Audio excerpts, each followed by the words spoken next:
Hello everyone, कैसे हैं सब। आई होप आप सब अच्छे हों। तो लास्ट लेक्चर में हमने संधि की थी। संधि में हमने स्वर संधि कंप्लीट कर ली है, व्यंजन कर ली है। अब हम विसर्ग संधि करेंगे। ये विसर्ग संधि क्या होती है? तो विसर्ग का मतलब आप सब समझते हो कि जो दो बिंदु होते हैं शब्द के वर्ण के पीछे, हम उसे विसर्ग कहते हैं। तो जो विसर्ग के बाद किसी स्वर या व्यंजन के आने से, विसर्ग के बाद किसी स्वर या व्यंजन के आने से विसर्ग में जो परिवर्तन होता है उसे विसर्ग संधि कहते हैं। मतलब जब विसर्ग हो और उसके सामने अगर स्वर या व्यंजन कोई भी आए तो उसमें जो परिवर्तन होता है उसे हम क्या कहते हैं? विसर्ग संधि कहते हैं। जैसे कि हमने एक एग्जाम्पल लिया कि मनोरथ। मनोरथ एक शब्द है। अब हम इसको जब अलग अलग करते हैं तो मन विसर्ग प्लस रथ होता है। मन विसर्ग प्लस रथ। अब विसर्ग के बाद क्या है? यहाँ पर र व्यंजन है, तो ये विसर्ग किस में बदल गया? मनोरथ में। विसर्ग प्लस र ओ। तो यहाँ पर हम इनके जो नियम है वो जानेंगे। ये सिर्फ एक एग्जाम्पल है। वैसे ही एक और एग्जाम्पल है दुर्जन। तो दुर्जन को जब हम अलग अलग करते हैं तो दु विसर्ग प्लस जन, तो ये क्या हो गया? दुर्जन। वैसे ही ज जो है और विसर्ग मिलकर किस में बदल गए? रज में। ठीक है, तो अब हम आगे जानते हैं कि ये क्या है।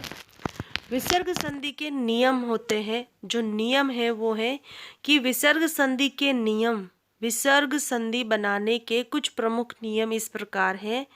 पहला नियम, विसर्ग का ओ में परिवर्तन।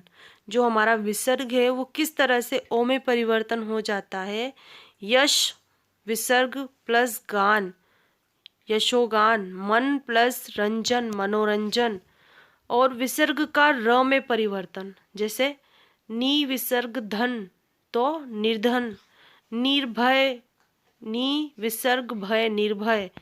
वैसे ही विसर्ग का श में परिवर्तन, तो नी विसर्ग चय, निश्चय।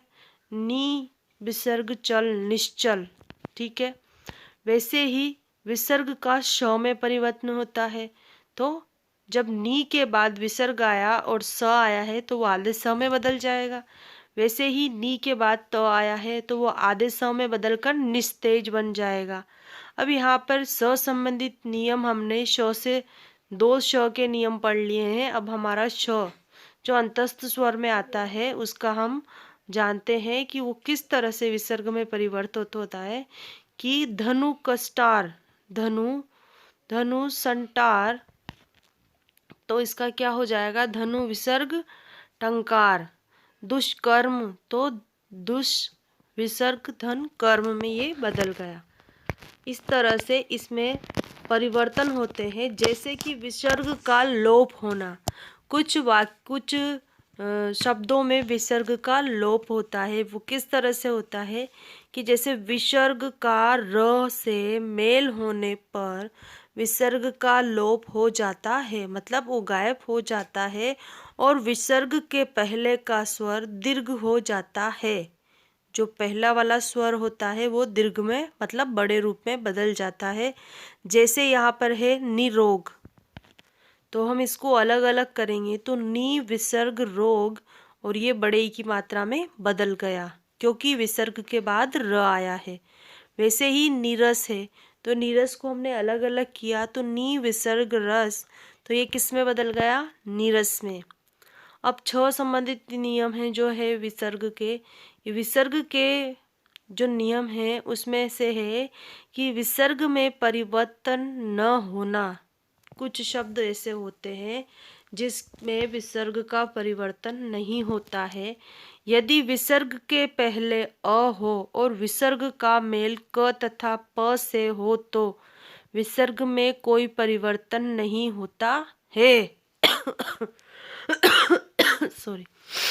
जैसे अंतःकरण, तो अंतःकरण यहाँ पर त है, त में अ स्वर आ रहा है और इसका मेल किससे हो रहा है? क से, तो यहाँ पर विसर्ग नहीं बदलेगा, यहाँ पर विसर्ग ही रहेगा।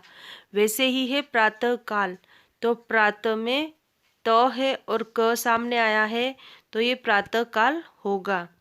जो हिंदी की प्रमुख संधियां हैं वो है स्वर का अश्व होना, कान कट्टा कनकटा, हाथकड़ी हथकड़ी, ठाकुर आइन ठकुराइन, फुलवाड़ी फुलवाड़ी।